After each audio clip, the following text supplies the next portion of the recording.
अगले दिन दूसरा दिन फिर उसका टूटता है। तो हम जनता की आवाज को समझते हैं, जनता के दर्द को जानते हैं, इसलिए इस प्रकार की राजस्व अदालतें हम लगाने जा रहे हैं। अंत में मैं यही कहूंगा, ठीक है कि हम लोग धीरे धीरे आगे बढ़ रहे हैं, लेकिन हम अपनी नींव को मजबूत करते हुए आगे बढ़ रहे हैं। हम भविष्य की पीढ़ी, भविष्य की युवा जो है, उसके लिए हम आने वाले 5 और 10 सालों में एक समृद्ध हिमाचल प्रदेश की योजनाओं को लेकर बात कर रहे हैं।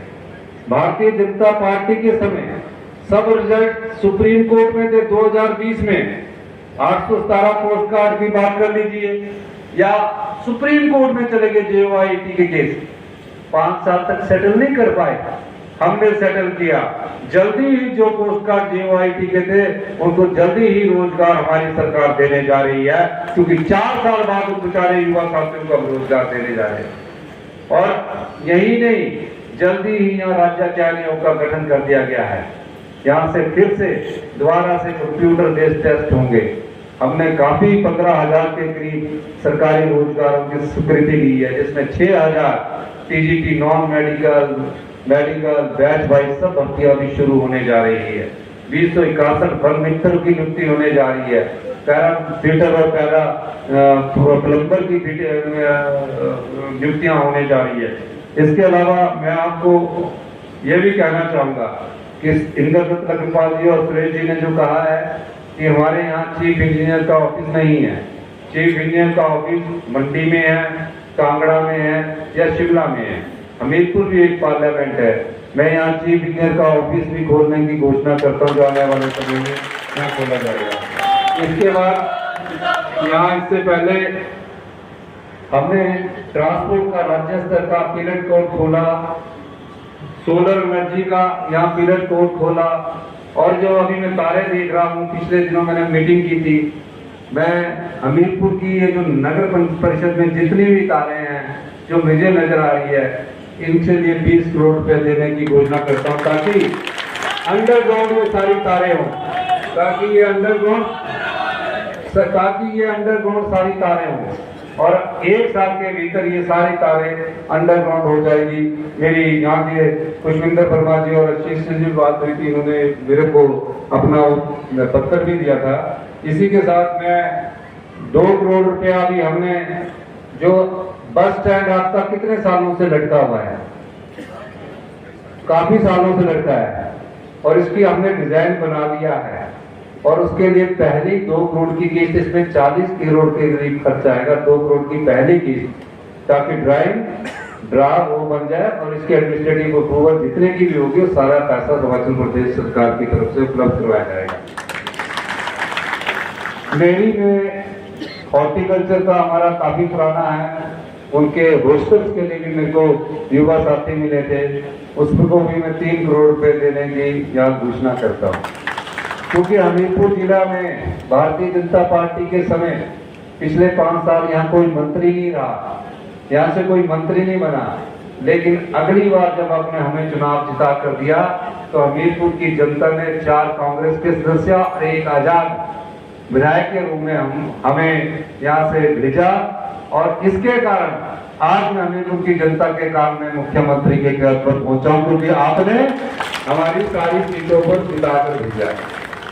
तो इसके साथ जो आपदा प्रभावित परिवार है, मैं और बताना चाहता हूं कि 7 लाख के अलावा आपको मुफ्त पानी का कनेक्शन मिलेगा, मुफ्त बिजली का कनेक्शन मिलेगा, और 280 रुपए प्रति बैग के हिसाब से सीमेंट की बोरी SDF के माध्यम से सिविल सप्लाई कॉर्पोरेशन के द्वारा आपको मिलेगी।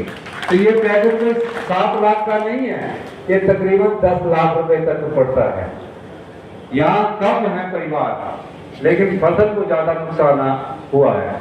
इसके अलावा हमने 680 करोड़ की स्टार्टअप योजना का शुभारंभ किया है, जिसका प्रथम चरण ई टैक्सी के रूप में, आज तक ई टैक्सी के रूप में जो वेबसाइट द्वारा आप अप्लाई कर सकते हैं, 500 ई टैक्सी के परमिट दिए जाएंगे। किसानों के लिए भी आने वाले समय में हम एक ऐसी योजना लेके आ रहे हैं ये तो किसान की आय शब्दों में दुगनी करते आए हैं, लेकिन हम वास्तविकता में दुगनी करने के लिए एक ऐसी योजना पर काम कर रहे हैं जिसका व्याख्यान इस बार के बजट में आपको देखने मिलेगा, ताकि एक किसान के परिवार में जिसने पशु भी पाला हो और नेचुरल खेती भी कर रहा हो, उसको तकरीबन 40 से 50 हजार रुपए की इनकम हो। इस दृष्टि से हमारी सरकार किसान के लिए कार्य कर रही है, जिसका आने वाले बजट में आपको देखने को मिलेगा। यही नहीं, किसान के अलावा जो विधवाएं महिलाएं हैं, 20,000 के करीब विधवा महिलाएं हैं। हमारी सरकार आने वाले समय में, क्योंकि कुछ योजनाओं को अभी काम चल रहा है, उसको मैं कहना नहीं चाहूंगा, उनके बच्चों को जो बच्चे यहाँ पढ़ रहे हैं, अनाथ विधवाओं के बच्चों को भी हम पढ़ाई में किस प्रकार की सुविधा देनी है उस पर काम कर रहे हैं। विधवा महिला को क्या मिलना चाहिए उस पर काम कर रहे हैं।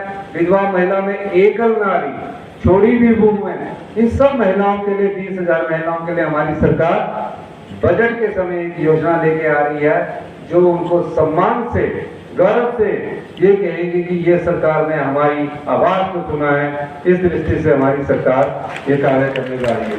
और अभी पुलिस की जो भर्ती होने जा रही है एक आधे महीने में, उसमें हम महिलाओं को, पुलिस की भर्ती में महिलाओं को 30% स्पेशल कमांडो फोर्स के रूप में आरक्षण देने जा रहे हैं। पहली बार महिलाओं को 30% का आरक्षण मिलेगा। स्पेशल कमांडो फोर्स की हम भर्ती करने जा रहे हैं, और भी भर्तियां हम करने जा रहे हैं, जो आने वाले समय में आपको अखबारों के माध्यम से पता चलेगी। इन्हीं शब्दों के साथ एक बार फिर से मैं आप लोगों से कहना चाहता हूँ, 16,000 जो परिवार बेघर हुए हैं, सरकार आपके साथ कंधे से कंधा मिलाकर खड़ी है। सरकार आपके दर्द और पीड़ा को जानती है।